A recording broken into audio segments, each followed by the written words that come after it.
Why, hello there! Ladies and gentlemen, boys and girls, children of all ages.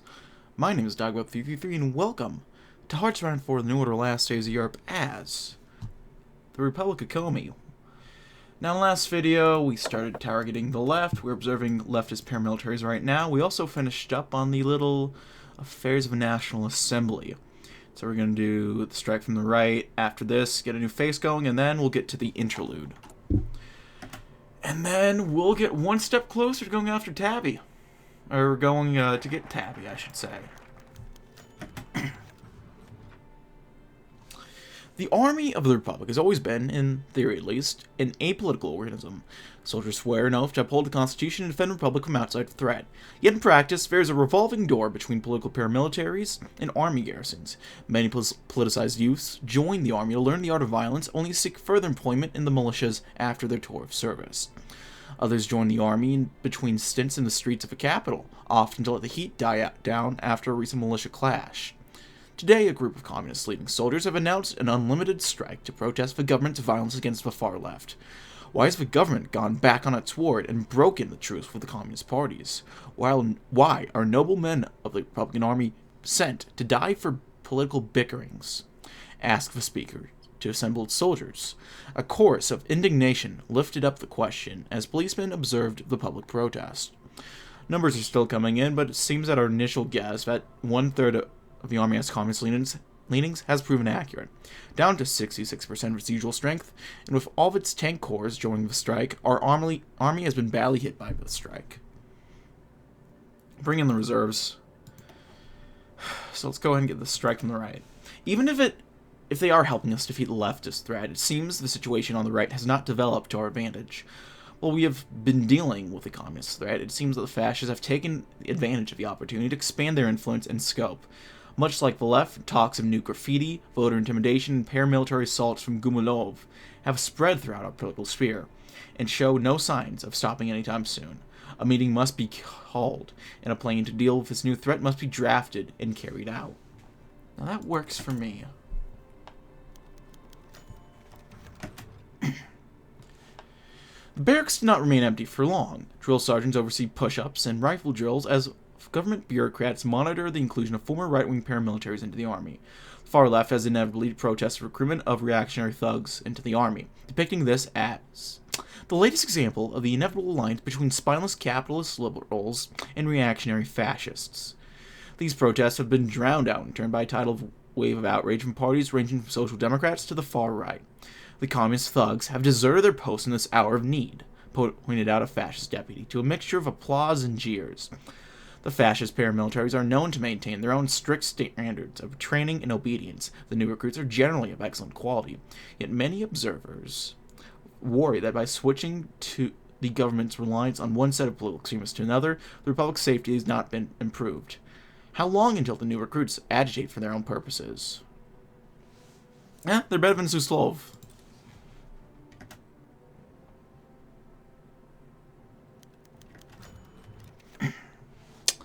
Not all the new recruits were far-right radicals. A good quantity of conservative-affiliated militias have joined the army. This has been good news for Shafarvik, member of the Conservative Party on the left of the Passionari, an occasional ally of the government.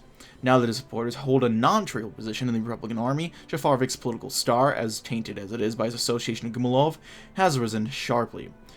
His temporary associates in the Democratic Coalition have not reacted much to this new reality, as the military is, supposedly, a politically neutral organization. However, in Komi, a ministerial reshuffle is never far away. A new conservative ministry might go a long way towards reaching out to the government's new partner. Communist politicians, on the other hand, have not been happy to see the right has gained new supporters. Rumors on the left is that the so-called traditional democratic militias are secretly filled with fascists and Gumilites. If true, the conservative soldiers would not be any significant obstacle to a far-right takeover of the army. I'm sure it won't go anywhere. Don't worry about it.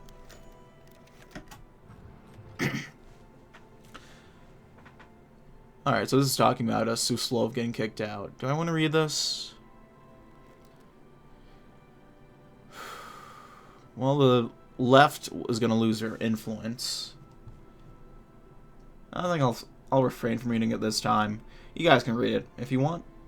Please do, even. And, it's basically saying Suslov is realizing that Serov is kind of a Nazi, or a national Bolshevik. So, yeah. And Serov is planning on retaliating. It's good to finally be recording again, because it has been a very long time since I've been able to record, because the past few weeks have been busy for me work-wise, so it's good to just take a load off and start reading. So, let's look to some memories of home. The old man looked into nothing as he sat on the porch of his home, staring meaninglessly into space as he thought. It was a single thought, but it was a thought that constantly plagued him as he grew older, and the anger within him burned even dimmer.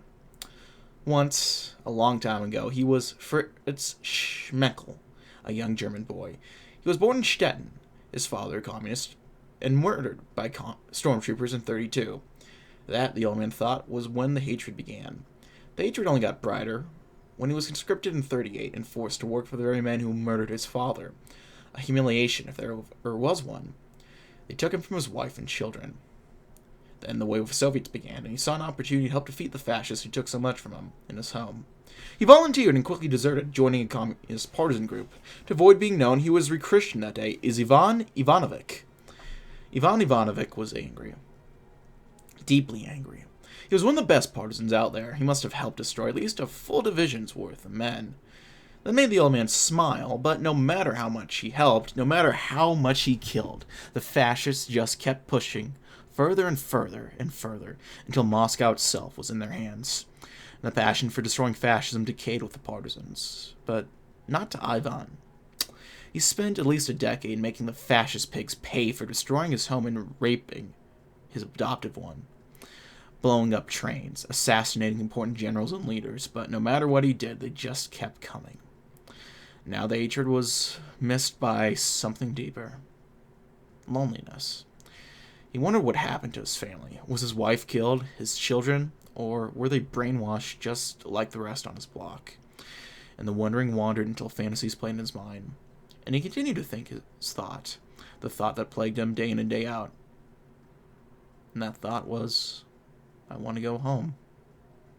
I miss you. Alright, we can do some of this stuff, but I think we're at a position right now where if we cut ties,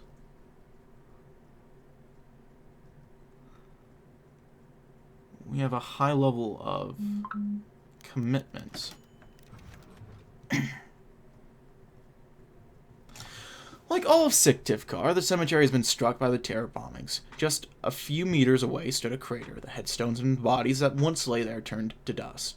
The clouds overhead were gray, and it seemed like the rain was likely. The Germans wouldn't fly in this weather, not if they valued their lives. Unlike most days, Mikhail Suslov had no entourage of bodyguards. The only weapon was being held by the men guarding his car, firmly out of sight. No man could see the General Secretary of the Communist Party standing before a single grave under the oak tree.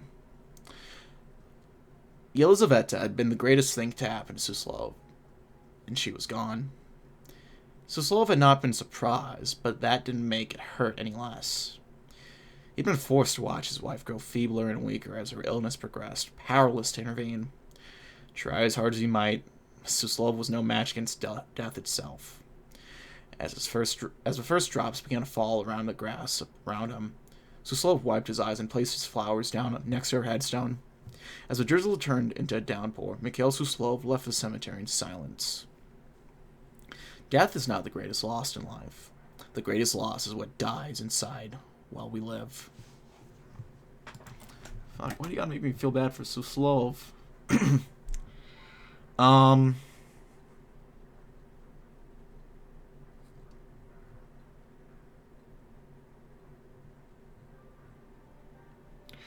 Yeah. What do we want to do here?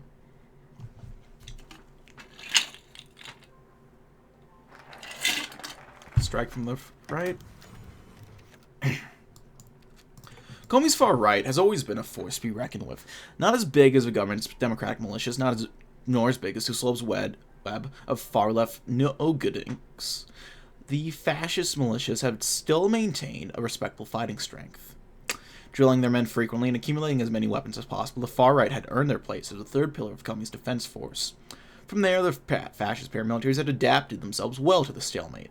They acquired a few quarters of the capital for their own purposes, and often clashed with Democrats or Communists. Their big breaks had been given to them by the government's recent battles with Suslov's forces. Under garrison into Communist or Democratic districts had been taken over by the far right. Weapon convoys rolled between the various fascist sectors as every area the far right got its hands on was reinforced by fresh militiamen. In parallel to the military offensive had come a propaganda offensive. The Democrats' pathetic attempt at crushing the decadent far left would come back to haunt Komi, the radio announcer claimed. Had the Communists not squandered two opportunities to defeat the Germans already? And thus the Democratic coalition was impotent to stop the spread of the Communist blight. Only hard men could manage these difficult times. The takeover of new areas by fascist militias was only preventative, meant to save citizens from the Communist menace. So went the far right's propaganda campaign. When one falls, another rises. The right increases their influence. Gumilev increases influence. Not a fan of all that Gumi influence. But we can figure something out. Ooh.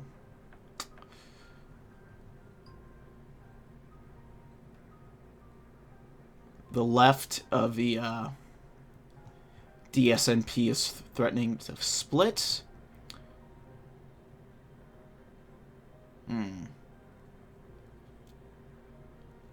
They want us to stop going after the left wing, which is not helping at all.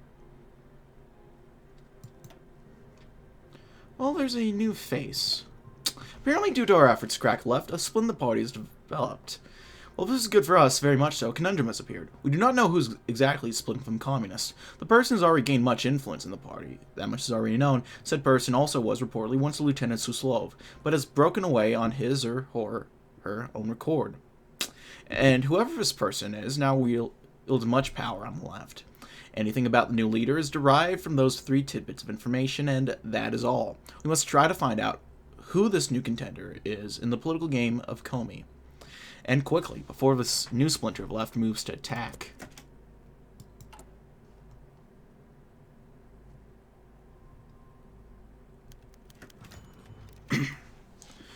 Lesnetsky's party, whips, had been working in overtime to put the fear of God into the mutineers. As it turned out, all this effort risked being for naught. Alarms were first raised when the Social Democrats' left-wingers refused any attempt at compromise. Several representatives had once been open to compromise with center and center-right had now been turned into hardliners. No amount of threats, negotiations, or bribes could coerce them back into line. The increasingly suspicious party whips turned to less official channels. Party members' phone lines were tapped, just as paramilitary agents tracked the mutineers' every move. Eventually, a pattern began to move. Almost half the mutineers were receiving instructions directly from Suslov and his communists. This development has turned the mutiny crisis into a looming catastrophe. The communists had just planted a hard kernel of dissent within the Social Democrats for such an inevitability. As the Social Democrats' left wing is ridden with Suslovite agents, and those gullible enough to follow them, it's now impossible to negotiate with them. The government's loss of its majority has now become imminent. Everyone's compromised. The center's losing influence, Vesnetsky's losing influence. Very nice. Oh, if only it wouldn't get worse.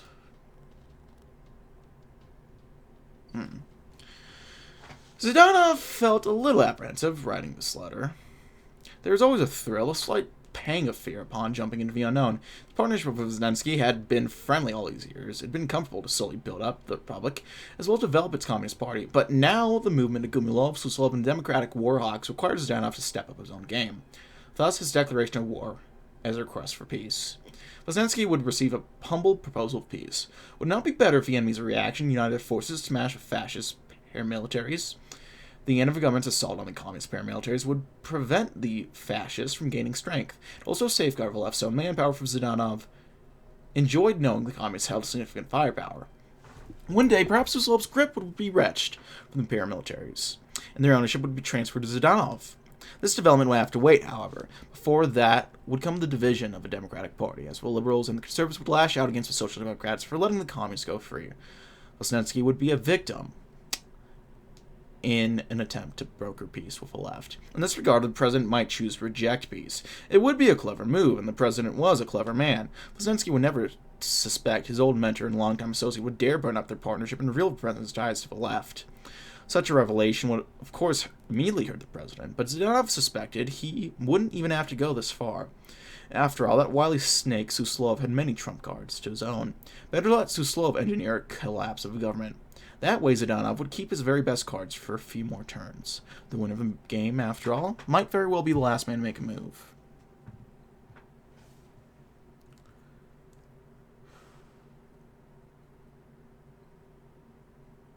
I think this is one to reach out, perhaps? Let's do that. Let's try that out.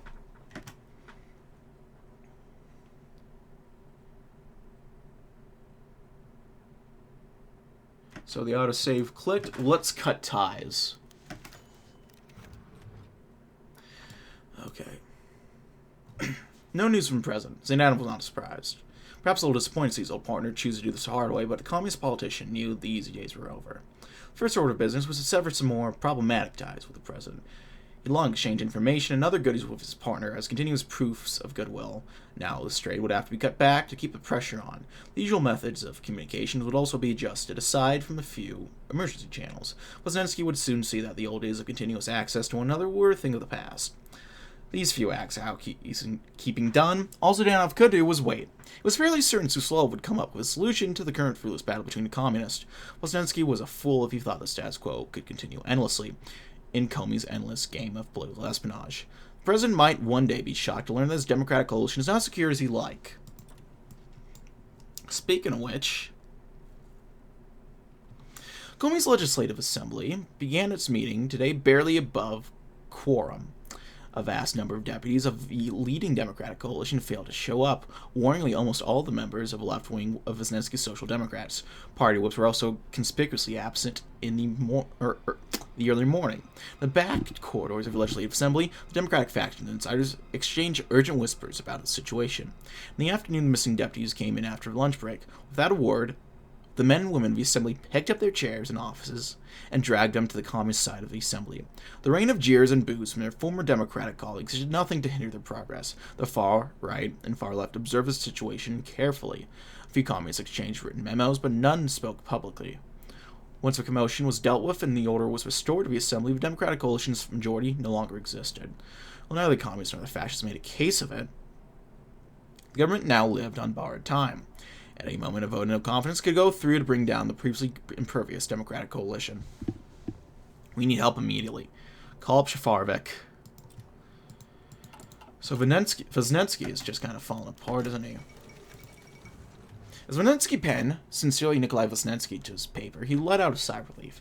The weight of his burden would forever be lifted, and he could rest. No more connections, no more ties, no more association. Wisniewski would be free. Calling a trusted courier into his office, he ordered the young man to send the letter straight away. His purpose would be official state business, and contents classified. He placed faith in deliveries to complete his task timely, for Wisniewski did not know how long these ties could last before being thrust in intrusive display to the unaware public. The young courier nodded his head at the command and was dismissed straight away. His duties were evident to both men, and it was best for him to start accomplishing it. As he left, Wisniewski smiled. Relaxed now, he sat back in his chair and muttered, "Severance at last. Yeah, I'm sure nothing bad will happen there." Uh-oh, something bad happened!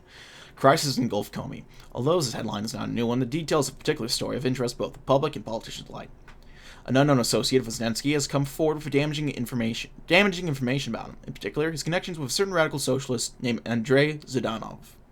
The document details the extent of the connections, highlighting the relationship between Zdanov and Wisniewski, and showing the amount of collaboration. Wisniewski has been completely shattered by the news. His highly tempered debates run wild in the meeting minutes and legislative sessions following the story being broken.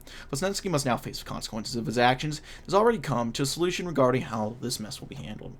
This never happened. Just deny it.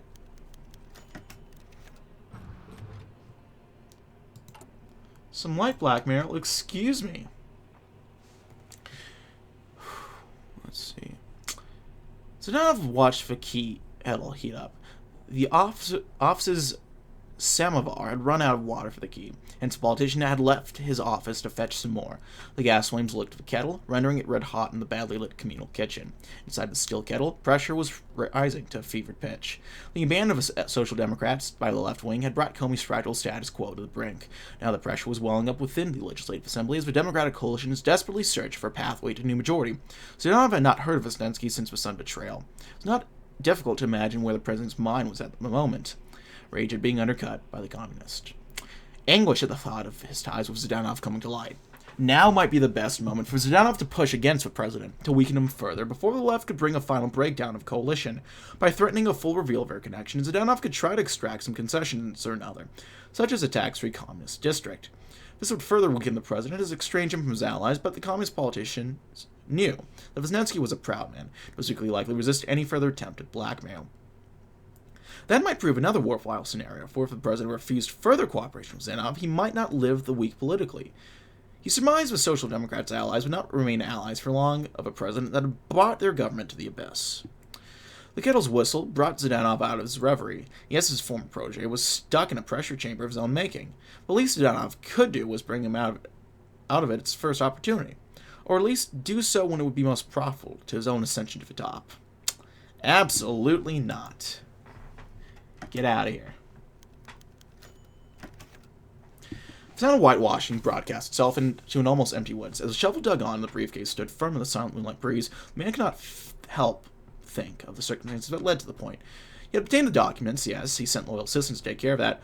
Without anyone knowing, he slipped out of Sictive car during the dead of night. Indeed.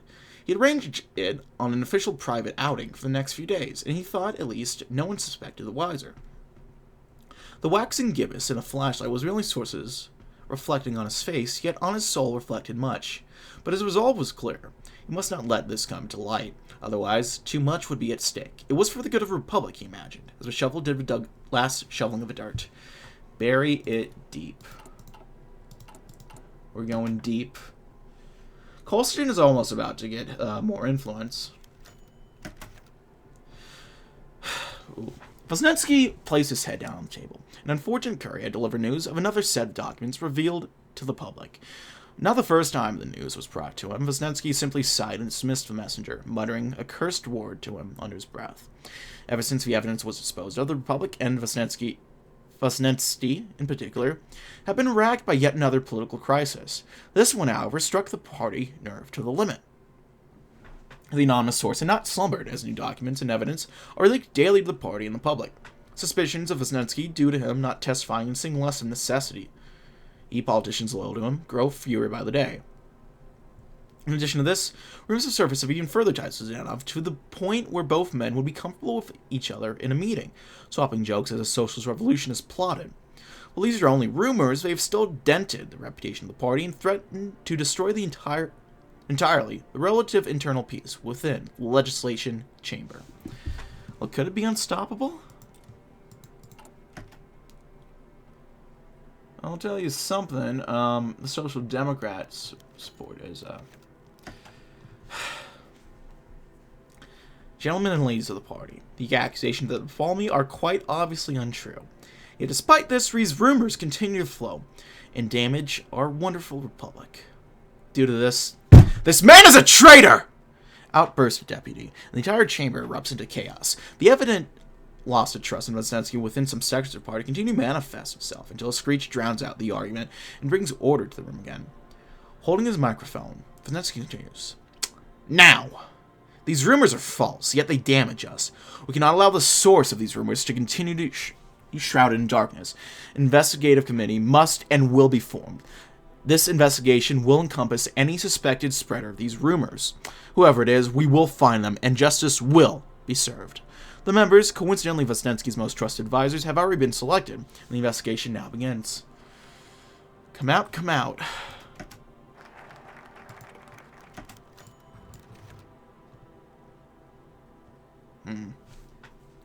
Welcome back, comrades, to Radio Pravda.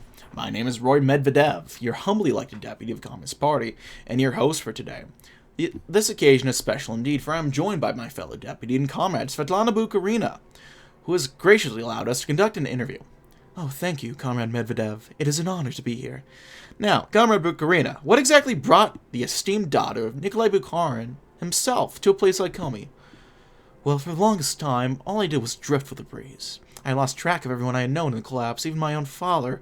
I had nowhere to go. What'd you see out there? Horrible things. Desperate people willing to do anything for a bite to eat. Fascist bombers grounding entire communities into dust, not to mention banditry and barbarism of the highest degree. Sounds like what we're dealing with right now, almost. Indeed, I had arrived in Komi just as Operation Suvorov kicked off, and I was there to witness the collapse of the front. Despite my efforts, the horrors I witnessed back east managed to follow me here. I decided at that moment I was going to do something about it, rather than continue to flee. Do you think you've done that? Achieved that goal, comrade? Not yet. Special committee meeting was called this morning to discuss the mysterious figure on the left who may be rallying the entire party together on the radio. Both Elena and Yevgeny were present, listening carefully and getting ready to decide on plan of action. Whoever this person was, they were becoming a clearer and more present threat to the now weakened right and fragile center. We believe we may have a lead on who this figure is. Bukharin's daughter. Well, heaven knows if her old man is still alive, the name alone carries intense weight for all of us, especially the voters. Elena turns to Yevgeny, and she begins to whisper. Stalina. Not yours, though. I heard rumors of her.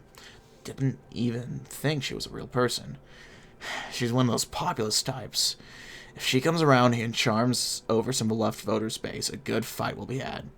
With strict from your rating assembly, the two quiet down and listen.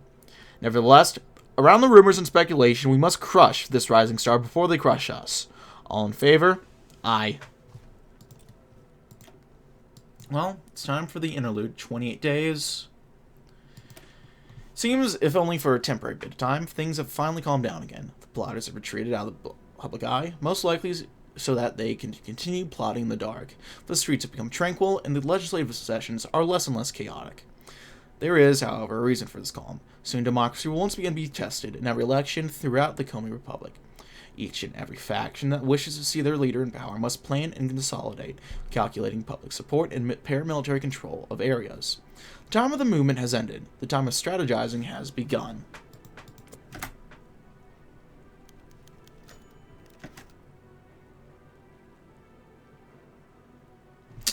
There is no more time for doing nothing. Enough suspicion and political will has been moved to us to investigate Suslov and the organizations he has under his influence, though some may see the surface of his charitable organization devoted to the cause of socialism with nothing more than thought of praise. We would not be satisfied with such shallow judgment. Even his other organizations shall not be free from the scrutiny we wish to employ. Just like the man himself, these still reek of rumors and reports, which we must confirm. Turning over stones upon which these all rest shall be instrumental to the smooth sailing of our own plans. Let our focus be on the people who act under his thumb, while we may be wise to see what places he may have extended his influence into, or learn about whatever sources he may exploit through his organizations. It pays to study them. The more we learn about these people, the more we learn about Suslov. The more we learn about both of them, the more we learn about the real purpose of the organizations. One can get lost in the blackness.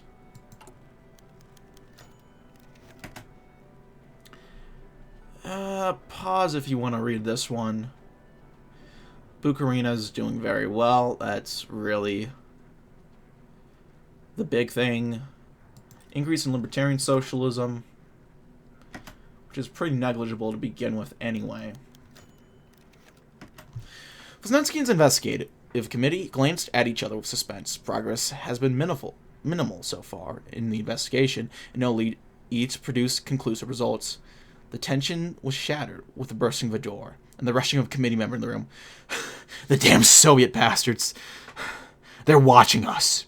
Through an informant with more loyalty to Vosnensky than previously thought, a sweeping revelation came to the attention of the committee. The party, specifically Vosnensky's own wing of the party, had been infiltrated by spies. Further questioning revealed that these spies were under the command of none other than Suslov, suspected leader of the many socialist and communist parties and paramilitaries in the Komi Republic. After being told the news, Vosnensky mirrored the faces of the rest of his committee. Near panic.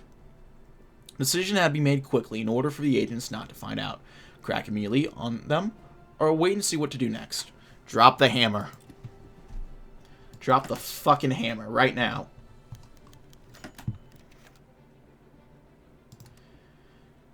Valentin Ivanovic, I want you to be frank with me. Is it doable? Yes. Assuming my intel is correct, and Gumilov does, in fact, have no more than 20 or so men guarding his printing presses at night. Not to imply that our boys couldn't handle being outnumbered, especially when with surprise on our side. It's just, there's a limit. Has the plan changed at all since he talked to Uplisten regarding transportation? Yeah, we've procured a truck. The plan is now to break in via Kuratov Street loading dock. Our armed men will deal with any resistance, and then those two arsonists who were rolled last month will soak the place with gasoline and light it. With any luck, the building will be gutted before the fire brigades can arrive, and will be long gone. It's your decision, Comrade General Secretary. No time to waste. Commit everything. Surely nothing bad will happen. Ooh. The recent blow to our forces by the communist thugs left us stunned, but not beaten. Just another setback, a short defeat that will not overshadow our final victory. The defeat, however, showed that our numbers are far too in comparison to our enemies. Sometimes our resolve is not enough to overcome our lack of numbers. Of course, nothing prevents passionary militants to rely on their own forces, finding their own ways to trick the sub-passionarian mobs, but an easier option appears to be lining for monarchist fighters of Sergei Taboritsky. There he is. They are a violent, cold-hearted folk who fanatically believe in their chieftain Taboritsky and his preachings about the second coming of a czar. And the rumors about the low character of Sergei Vladimirovich are familiar to every soul in the city. Taboritsky is an untrustworthy type, but perhaps those fancy weapons the Tsar's boys stole from secret Soviet stockpiles could teach a lesson to our enemies, scaring them away before the fight even starts. You know, perhaps we must return to tradition. So that will increase, Tabby's influence, which is very good. And there we go. On the eastern side of Syktyvkar, there stood a short, two-storied building, which was completely insignificant for outsiders, but was not unknown to a particular lot. Written down in the documentation as a residency for local typography, the purpose of which is unknown even to the editors. The place served as a meeting hub for the supporters and members of Passionary and Gumilov circles, being an occasional headquarters and even a criminal ground. Low profile and formal legality of their work allowed them to keep their work going without disruptions, without any need for the eyes of overly suspicious people. The arrival of figures in Soviet uniform at the doorstep caught the personnel off guard. Their leader, a balding, pudgy, middle-aged man, was not an unfamiliar face to many of them, but no one could place him with the names they knew, and his cold and severe look suggested that he knew exactly why he was here. The presence of the intruders would be instantly alarming if that wasn't for the lack of weapons on their hands, and a small detail of torn-off communist badges on their clothes, an unacceptable violation for people of their service. After a short, awkward moment of silence, the leader of the Soviet militants took the initiative. Ivan Alexandrovich Serov, ex-NKVD and fierce patriot of the motherland. I have a very favorable offer for your boss, Gumilov. Pleasure to meet you, comrade. How are ya? So Serov already has more influence. Which is a little cringe. I'm not a fan of that.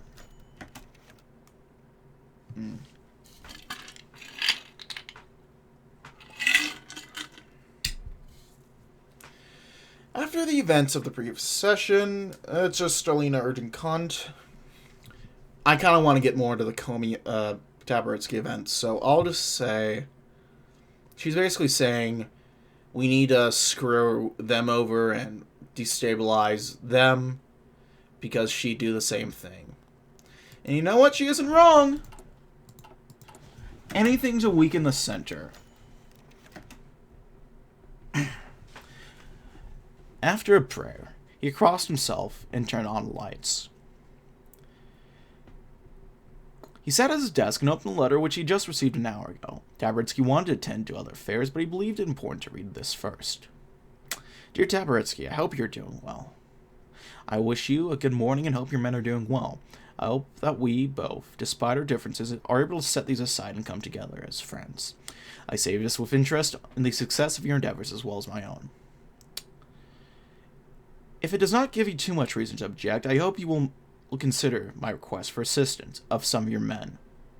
Additional hands will be beneficial. In exchange, I extend my own men and their services to you. A fair exchange, I hope, but this is up to you. For I only anticipate that we look out for our own interest. I will not put too much weight in expectations, but if you do approve my request, then you may have a good reason to place some faith in me. I pray you have a good day. Sincerely, El Gumilov. At the end of it, Taboritsky gave it a thought. He did not have close ties with Gumilov and his supporters, but if this man was reaching out to him with this letter, there's opportunity to consider. Although there was real differences of opinion and purpose, he didn't want to waste any assistance extended to his own cause. If successful, Koming-Zarvik would be delighted at the results, but if Gumilov betrayed him, then not only would there be displeasure, but retribution from God himself on his treachery. He thought over his options carefully. Then he offered it up in prayer and waited for a sign. Worthy cause, perhaps. So Taboritsky is catching back up in influence, almost about to surpass Serov. Uh-oh. The committee members were sharp at. Right there lied the evidence, so the proof needed to end this debate once and all. A politician by the name of Nikita Yakovic had been accused of orchestrating the release of documents to the public, as well as spreading rumors that damaged the reputation of Vaznetsky himself. Confident in their work and relieved that this emergency might finally come to an end, all but one began to head out into the proceedings. His general purpose was to take one last look of documents to oversee his vision for the case. Start to finish, the evidence complete. But as he glanced over the document, a detail caught his eye. Didn't it say Yakovic and Zdanov met in Yeb when no one would notice yesterday? But the interview with Yakovic's secretary said he was in the office the whole day. And this detail is incorrect, and that one, and... The committee member widened his eyes. In their haste, they had made basic errors in finding the leaker. The evidence that did implicate him was planted, a setup. Rushing out of the door, forgetting his hat, he desperately went out of the room and into the night, hoping to find any way to halt the proceedings before an innocent man is punished for a crime he didn't commit. Can we stop it in time? Bulgaria sides with Germany.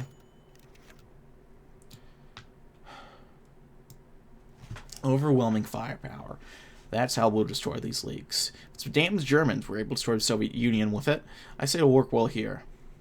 The meeting continued after the suggestion, but it seemed no other ideas resonated as greatly. Leaks had damaged the Democratic Party's reputation, and fast solutions were needed in order to try to stop the ship from completely sinking. A giant media blitz is proposed as we answer. The propaganda machine will never stop turning, and it must never stop, otherwise the leaks may doom our chances of survival. Each and every leak will be analyzed and discredited, providing some sort of evidence that the documents contain falsities and lies. And so we will churn out our greatest campaign to defend democracy. Of course, some may say that all these fact checks are untrue, even within our own party, but these naysayers won't want their own files to be left out of the analyzation process after all. All will be in agreement. Truth? Doesn't matter. What does that remind you guys of?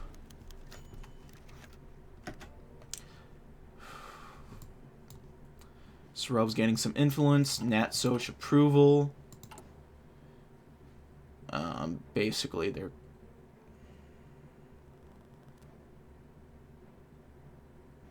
they're killing any snitches. Yeah, Suslov is gaining in the influence game.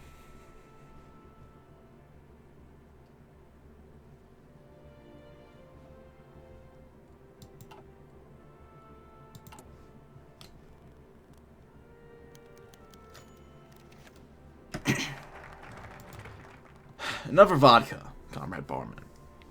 I don't think I've had enough to drink. Moods were high in the Red Star, Syktyvkar's premier communist bar. The party-controlled metal workers union had won their biggest strike in years, and the whole factory was celebrating by getting absolutely hammered. Cameron Nikolaevich, are you sure? You can hardly walk.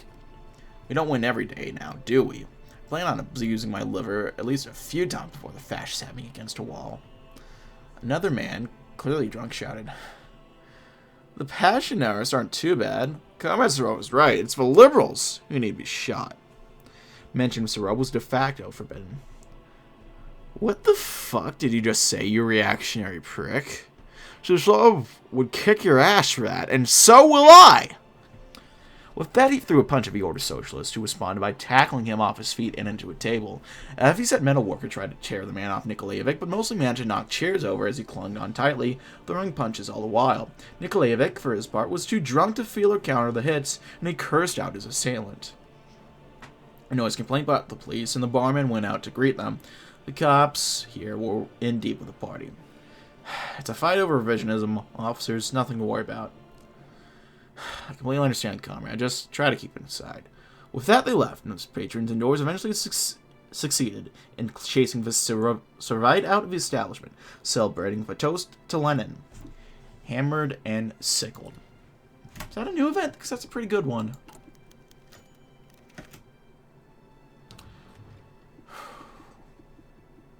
Well, two officers stare at the twisted corpses, his head curled to the side in sick caricature of curiosity. Most of what must once have been clothes hanged to his side, limp and sodden with blood. Around his neck dangles a title: Social Fascist will not be spared when the revolution comes. The stump of an arm, surely the amputation, must have been as recent as it was violent, is tied off and secured with a little party badge. One of Vestensky's men, perhaps. Taboritsky nods mechanically to his deputy. Please note, case type 24D, Class B, physical trauma. Prepare for physical examination, back of the morgue. No further instructions. He ambles off for a smoke, and Deputy Sakchov began to wrap up the body medical gauze. How long have they done it, the two of them? A dance back and forth, and back again, the Republic. Picking up the shredded remains of life after life to dispose of in as tasteful a fashion as possible. The Political Crimes Division is nothing more than a sick joke, and the officers of its hopeless war are jesters in the courts of the powerful. Crimes unseen, crimes unseeable. Crimes that are discovered and hastily covered up, as with some idiot child that might spew up some inconvenient familiar truth at the dinner table. Job's hands tremble as he covers his eyes. He's tired, so very tired. And yet the charade goes on. Not far from him, Taboritsky wonders why there's only been one reported murder case this week. It's a precipitous drop from previous months. He rubs his stubble, and then it hits him, like a lead iron sock in his belly. They're preparing for election week. All of them. So we have the interlude to begin. The coalition negotiates. Will choose the official center candidate for the 1963 election. Times come. Every 5 years, a new president is elected, and every 2 years, a new National Assembly. This election is no different than any other election, a high-stakes contest where each candidate for the Republic of House campaigns to control for the Republic, and everything valuable within. As per tradition, it's now time to choose our candidates for figures under the Democratic coalition. Each of the three candidates will express their positions and why exactly they deserve to be the leader of the Democrats and the people. After, we will select a presidential candidate who will hopefully be the best choice for our nation. We'll see. Probably not, but we'll see.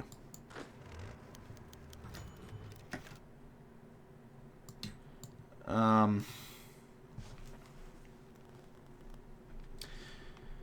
analysts looked and looked again. No matter how many times he analyzed with figures, success simply wasn't there. The squirting process was supposed to work.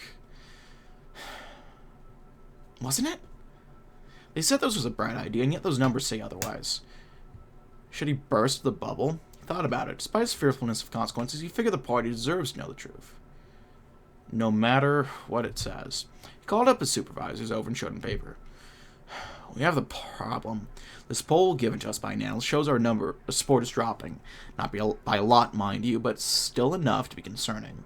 I've already fired him, of course, but it's still something we have to pay attention to. The meeting attendants looked at each other with an amount of worry. Vestensky, the chair of the meeting, responded back. These numbers do not show anything significant. It is indeed a temporary setback, but it's not like the Germans are invading Syktyvkar. We will debate how to fix this, if you all believe that it needs to be fixed, in a legislative meeting tomorrow. Meeting adjourned. Stop wasting my time with this crap. Small price to pay. The assembly begins. Stalina's going to do a little speechy speech.